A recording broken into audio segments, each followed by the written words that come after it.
ಹತ್ರ C ಎಮ್ಗೆ D C ಎಮ್ಗೆ letter ಕೊಟ್ಟಿದ್ದೀರಿ sir, ಏನು ವಿಷಯ? ಬರೆದಿದ್ದು ಸತ್ಯ, ನಾನೇ ಬರೆದಿರೋದು. ಅವ್ರು ಆ ರೀತಿ ನಡ್ಕೊಳ್ತಿದ್ದಾರೆ ಜಿಲ್ಲೆಯಲ್ಲಿ, ಆದ್ದರಿಂದ ನಾನು ಆ ರೀತಿ ಹೇಳಲೇಬೇಕಾಗ್ತದೆ, ಪತ್ರ ಬರೀಲೇಬೇಕಾಗ್ತದೆ, ಬರೆದಿದ್ದು.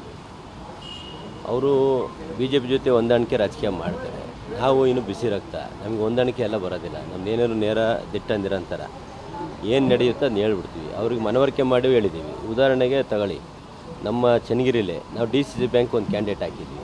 DCC ಬ್ಯಾಂಕ್ ಚುನಾವಣೆ ಕಾಂಗ್ರೆಸ್ ಬೆಂಬಲಿತ ಒಂದು ಕ್ಯಾಂಡಿಡೇಟ್ ಹಾಕಿದ್ವಿ. ಆದರೆ ಆ ಕ್ಯಾಂಡಿಡೇಟ್ ವಿರುದ್ಧವಾಗಿ ಅವ್ರು ಯಾರಿಗೋ ಬೆಂಬಲ ಮಾಡಿ ಗೆಲ್ಸ್ಕೊಂಡ್ರು, ಹೋಗಲಿ ನಾವು ಸೋತಿದ್ವಿ, ಸೋಲು ಒಪ್ಕೊಳ್ಳೋಣ. ಆದರೆ ಆ DCC ಬ್ಯಾಂಕಲ್ಲಿ ಅವ್ನು ಗೆದ್ದಂತನ್ನ ಅಪೆಕ್ಸ್ ಬ್ಯಾಂಕಲ್ಲಿ ಇದ್ದಾತ ನಿರ್ದೇಶಕನಾಗಿ ಸ್ವಾಮಿ ಅಂತೇಳಿ, ಅದನ್ನು ಕಂಟಿನ್ಯೂ ಮಾಡಿದ್ದಾರೆ. ಯಾಕೆ ನಮ್ಮ ಕಾಂಗ್ರೆಸ್ನಾಗ ಏನು ಯಾರು ಗಂಡಸರಿಲ್ವಾ? ಅಪೆಕ್ಸ್ ಬ್ಯಾಂಕಿಗೆ ಹೋಗೋಂಥ ಗಂಡಸರು ಯಾರು ಇಲ್ವಾ? ನಾವು ಅವನ್ನೇ ಮಾಡ್ಬೇಕಾ? ಇಂಥವನ್ನೆಲ್ಲ ಸಹಿಸ್ಕೊಂಡು ಇರೋಕ್ಕಾಗಲ್ಲ. ಇವತ್ತೇ ಬೇಕಿದ್ರೆ ರಾಜಕೀಯ ಹೋದ್ರೂ ಪರವಾಗಿಲ್ಲ, ನನಗೆ ಅವಶ್ಯಕತೆಯೂ ಇಲ್ಲ. ಇಂಥ ಬಕೆಟ್ ಹಿಡಿಯೋ ಅಂಥದ್ದಂತೂ ನಾವು ಮಾಡೋಲ್ಲ.